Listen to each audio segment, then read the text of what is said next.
ارادہ یہ ہے کہ ہم اس ملک کے رہنے والوں کو یہ وچار دیں کہ مسلمان کو اگر کسی نے نقصان پہنچایا تو ہم نے لہذا ہماری حکومت کو برقرار رکھو، یہ دینا چاہتے ہیں۔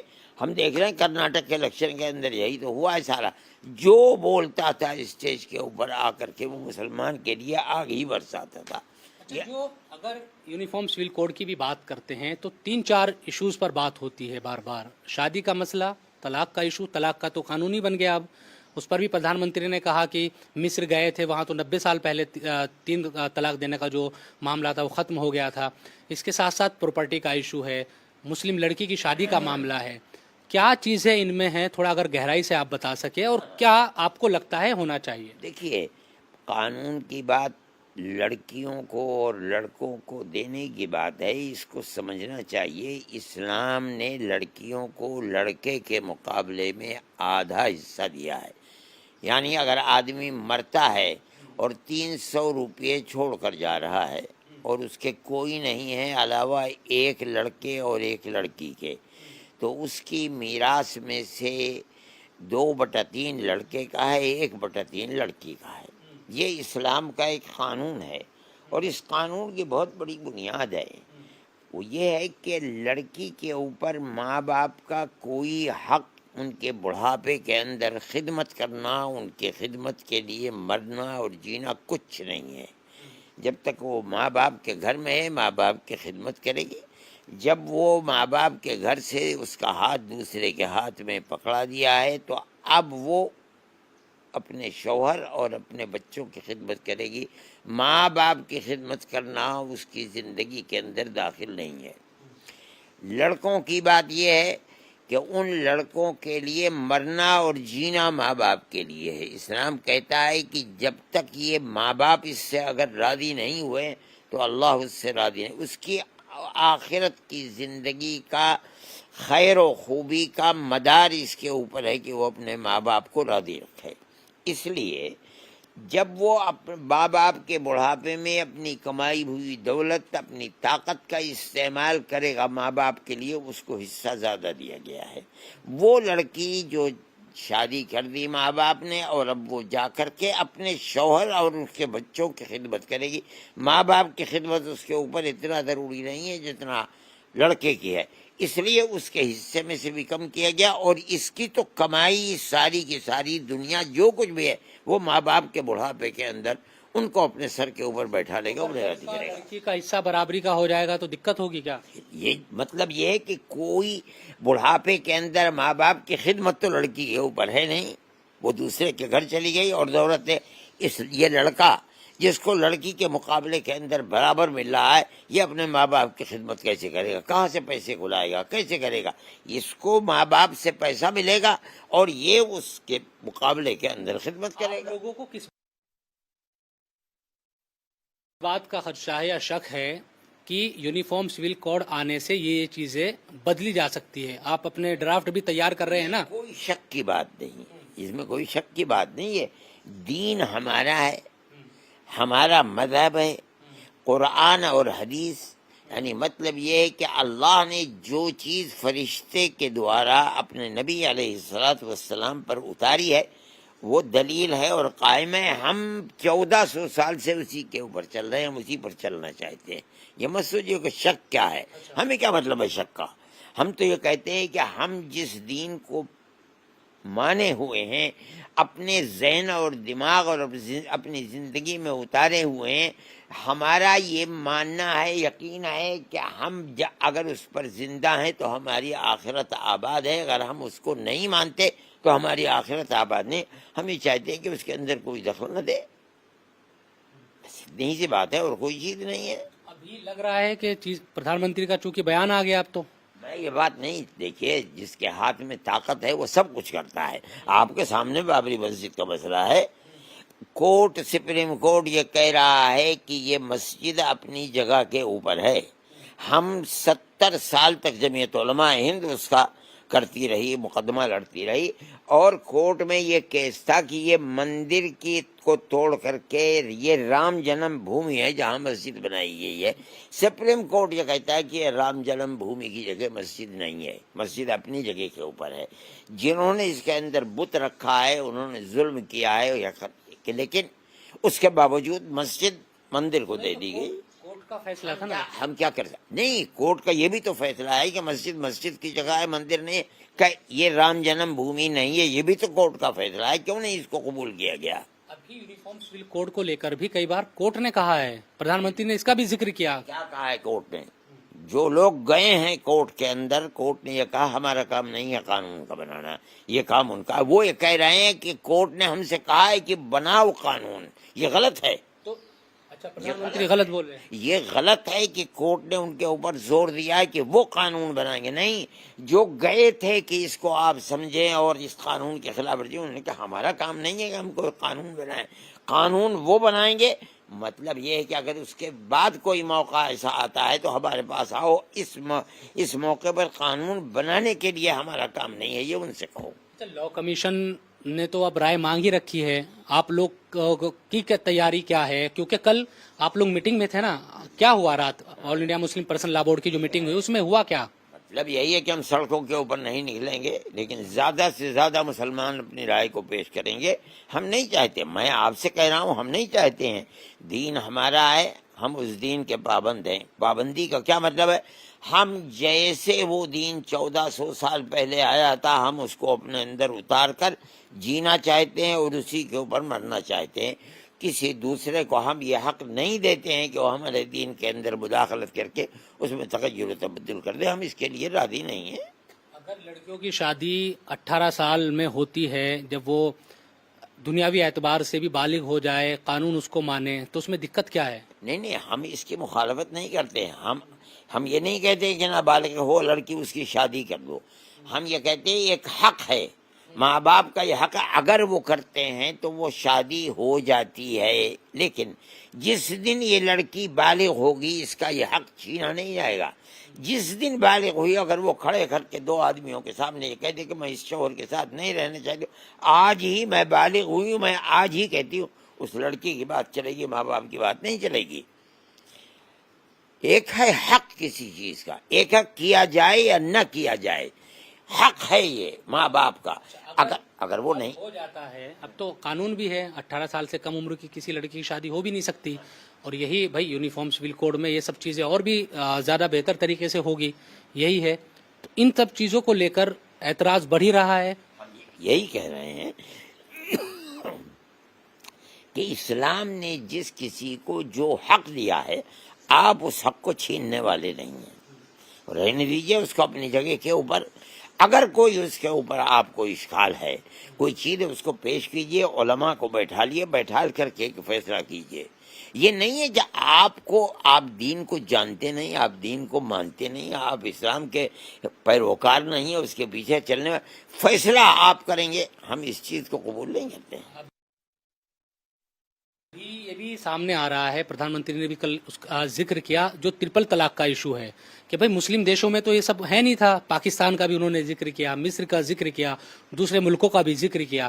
لیکن ہم یہ دیکھ رہے ہیں کہ جب سے ٹرپل طلاق کو لے کر قانون بنا ہے, دارالقضاء آپ لگاتار کھول رہے ہیں. ابھی جمعیت کے آفس میں بھی دارالقضاء کا قیام کیا گیا ہے. یہ کیا وجہ ہے؟ تو ایک طرف ہم دیکھ رہے ہیں کورٹ کا معاملہ, اور آپ شرعی عدالتوں کو لگاتار کھول رہے ہیں. ہم کو کورٹ کو اس لیے کھولتے ہیں دارالقضاء کو, ہم فریقین کو جمع کرنا چاہتے ہیں, بلاتے ہیں ہم فریقین کو, ان کو سمجھانا چاہتے ہیں, ان کی غلط فہمی کو دور کرنا چاہتے ہیں. اگر ظلم شوہر کی طرف سے, ہم شوہر کو کہتے ہیں کہ یہ ظلم نہ کرو. اگر عورت کی طرف سے, ہم اس کو کہتے ہیں کہ یہ ظلم نہ کرو. اگر وہ مل جاتے ہیں بہت اچھی بات ہے, اور اگر نہیں ملتے ہیں تو ہم اس میں کیا کر سکتے ہیں. تو ابھی ٹرپل طلاق کے معاملے میں بھی وہی رد عمل آپ لوگوں کا ہے. دو چیزیں ہیں. طلاق, ایک طلاق دیتے ہیں یا 2 دیتے ہیں یا 3 دیتے ہیں, یہ تو ایک چیز ہے. ایک چیز یہ ہے کہ جب وہ کورٹ میں جائے تو وہاں کیا ہوگا. یہ 2 الگ الگ چیزیں ہیں. اگر وہ آپس میں بیٹھ کر کے صلح صفائی کر لیتی ہیں, یہ چیز اسلام کی ہے قبول. اگر کورٹ میں جائیں گے تو جو ملک کا قانون ہے وہ چاہے غلط ہو چاہے صحیح ہو وہ اس کے مقابلے یعنی اس کا فیصلہ کرے گا. آپ نے اتراکھنڈ میں جو سول کوڈ کو لے کر چرچا ہے اس کے ڈرافٹ کی جو خبریں سامنے آئی اس کو سنا ہے؟ ہم نے اس میں یہ بھی کہا جا رہا ہے کہ 2 بچوں سے زیادہ کسی کے ہوں گے تو یہ سب چیزیں. یہ آج کا نہیں تو بہت دن سے چل رہا ہے. اگر یہ جن سنکھیا قانون بھی آتا ہے اور 2 بچوں سے زیادہ پر کہ سرکاری جو بھی سہولیات ہے اسے محروم کر دیا جائے گا اور یہ تمام چیزیں، اس کو لے کر آپ کیا ابھی ہم کچھ نہیں کہتے ہیں. جب وہ آ جائے گا اور قبولیت کے قریب ہوگا تب ہم اس کے اوپر بات کریں تو گے. پھر یہ بھی سوال اٹھ جائے گا کہ یونیفارم سول کوڈ کا ڈرافٹ بھی نہیں آیا. یونیفارم سول کوڈ، یہ تو پردھان منتری کھڑے ہو کر کے کہہ رہے ہیں اس کا کیا ڈرافٹ ہوتا ہے؟ جو ان کے منہ سے نکل رہی ہے وہی بات ہے اور کیا بات ہے. تو اب تو کوئی شک نہیں رہا کہ نہیں آئے گا، کیا نہیں آئے گا؟ یونیفارم سول کوڈ آنا ہی ہے. آئے گا. یہ تو ہے ہی ہے. جس کی لاٹھی اس کی بھینس ہے. وہ تو ان کے اقتدار کی کرسی کی ان کے نظر کے اندر بچنے کی ایک ہی صورت ہے کہ مسلمان کو جتنا تکلیف پہنچا سکتے ہو پہنچاؤ اور ہندو کو اسی نام پر جمع کرو کہ مسلمان کو تکلیف پہنچانے والا کوئی اور نہیں ہے. ہم نے ملک کی آزادی کے بعد سے پہنچایا، ہم نے پہنچایا. اسی کو کہتے ہیں. لیں گے کیا وہ؟ آپ ایسا مان رہے؟ 2024 کرناٹک نے اس کو ظاہر کر دیا ہے. کھڑے ہو کر کے کہتے ہیں کہ ہم مسلمان کے ووٹ کی ضرورت نہیں ہے. لیکن پردھان منتری امریکہ گئے تھے ابھی، انہوں نے کہا کہ ہم سب کا ساتھ، سب کا وکاس، سب کا پریاس. وہ یہ تو دنیا جانتی ہے کہ جو وہ کہتے ہیں اس میں اور جو کر رہے ہیں آج ملک کے اندر جو ہو رہا ہے اس میں زمین آسمان کا فرق ہے. میں اس سیاسی مسئلوں میں پڑھتا نہیں ہوں. میرا مدعا صرف اتنا ہے مذہبی نقطۂ نظر سے ہر مسلمان جس کے دل میں اسلام کی محبت ہوگی وہ یونیفارم سول کوڈ کا مخالف ہوگا. یعنی یہ حق اللہ اور اس کے رسول کے سوا کسی کو نہیں دیا جا سکتا کہ وہ اسلام کو پرقینچ کر لیں، قطر بیوت کر لیں. اسلام کے اندر اسلام جیسا ہے ویسے ہی باقی رہے گا. پسماندہ مسلمانوں کی بھی تو بات کر رہے ہیں نا پی ایم، کہ بھائی جو پچھڑے ہیں، جو غریب مسلمان ہیں اور ان کو ستایا گیا ہے ان کو آگے بڑھانے کی بات. عجیب و غریب بات ہے. میں سنتا رہتا ہوں. مجھے حیرت ہوتی ہے کہ انہوں نے مسلمانوں کی 2 کیٹیگری کر رکھی ہیں. ایک پچھڑا ہوا مسلمان اور ایک بڑا ہوا مسلمان. اشراف اور وہ یہ جانتے ہی نہیں کہ اشراف ہے کیا چیز. وہ جانتے ہی نہیں. اشراف آپ بتائیں کہ بھائی اشراف کیا ہے. اشراف جمع ہے شریف. ایک شریف ایک ہے اور اگر وہ جمع ہو جائیں تو وہ اشراف ہے. یہ جب سعودی عرب کے اوپر حکومت تھی اور وہ سینکڑوں سال رہی ہے حکومت ترکوں کی، اس وقت انہوں نے یہ ایک اصطلاح بنائی اشراف اور غیر اشراف کی. شریف کہا جاتا تھا اس آدمی کو جو اولاد ہے نبی کریم علیہ الصلوۃ والسلام کی بیٹی حضرت فاطمہ کے پیٹ سے حضرت علی کی اولاد ہے. وہ کہلائے جاتے ہیں دنیا میں سید سادات. ان کے لیے ایک لفظ انہوں نے نکالا تھا اشراف یعنی شریف. ان کا جو مقام ہے اور مسلمانوں کے دلوں میں جو ان کی عزت و احترام ہے، حضرت حسن اور حضرت حسین کی اولاد ہونے کی وجہ سے رضی اللہ تعالی عنہما ان کی اولاد کو اوروں کے مقابلے میں عزت کی نظر سے دیکھا جاتا تھا کہ یہ رسول اللہ ان کی کوئی لڑکا تو تھا نہیں جس سے اولاد ہوتی، اس لیے یہ ان کی اولاد ہے، اس کو عزت کی نظر سے دیکھا جائے. بس اتنا ہی ہے. ان کو بڑی عزت دے رکھی تھی ترکوں نے. ان کو اشراف کا جو اردن کا خاندان ہے جو بادشاہت کر رہا ہے وہ انہی اشراف کے آبا و اجداد کی اولاد ہے. اس کے علاوہ کوئی اشراف اس کے سن لیجیے اس کے علاوہ کوئی اور شریف یا اشراف کے اندر نہیں تھا. یہ ان کی اصطلاح تھی. اب یہ ہمارے ملک کی اصطلاح بن گئی.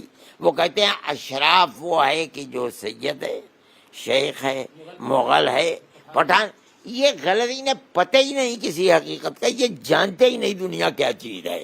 انہوں نے اپنی طرف سے ان کو داخل کر دیا. جاتیہ تو مسلمانوں میں بھی ہے، شیخ سید مغل پٹھان اپر کاسٹ ہے اور انصاری اور ان کی بنائی ہوئی اپر کاسٹ ہے جس کو انہوں نے اشراف سے کہا ہے. یہ ان کی بنائی. انہیں پتہ ہی نہیں کہ اشراف ہے کیا چیز اور شریف کے چیز. مسلمان کون ہے؟ پسماندہ وہ مسلمان پسماندہ ہے جس کے پاس علم نہیں ہے، جس کے پاس رہنے کے لیے گھر نہیں ہے، جو دنیا میں دی گئی عزت کے جو اسباب ہیں ان کو اپنا نہیں سکتا. وہ پسماندہ ہے. چاہے وہ پسماندہ لفظ جو ہے، چاہے وہ سید ہو، چاہے مغل ہو، چاہے پٹھان ہو، چاہے شیخ ہو، اور چاہے اس کے بعد کے نیچے کے لوگ ہیں، سب پسماندہ کے اندر آتے ہیں۔ زندگی کے جو اسباب اور طریقے ہیں آگے بڑھنے کی، وہ ان کے پاس نہیں ہے۔ آج اس مسئلے کے اندر ہم تو یہ دیکھتے ہیں، کوئی ذات برادری کا اور شریف اور غیر شریف کا توڑ ہے، ہر قوم کے اندر آپ کو وہ ملیں گے کہ جن کو گورنمنٹ کی اسکیم کے فوائد نہیں پہنچ رہے ہیں، اور اس بنیاد کے اوپر ان کو جینے کا حق نہیں مل رہا ہے۔ آخری سوال یہ حضرت کی، آج کل فلمیں بہت بن رہی ہے، دا کیرلا اسٹوری کے خلاف تو آپ کورٹ گئے تھے، اب 72 ہور کر کے ایک فلم بنائی گئی ہے، اس پر حالانکہ جو سینسر بورڈ جو ایک فلم دیکھنے والے لوگ ہوتے ہیں کہ یہ صحیح بنی ہے یا غلط، اس میں کچھ ایسا تو نہیں، اس نے ٹریلر پر روک لگا دی اس کی سب چیزوں کو دیکھتے ہوئے۔ تو 72 ہور، اس کے بعد کچھ اور بھی آئے گی اس طرح کی فلمیں، یہ جو بن رہی ہے فلمیں اس طرح سے، ان کو لے کر آپ کیا کہیں؟ فلم کیا چیز ہے؟ جب ارباب اقتدار کی زبان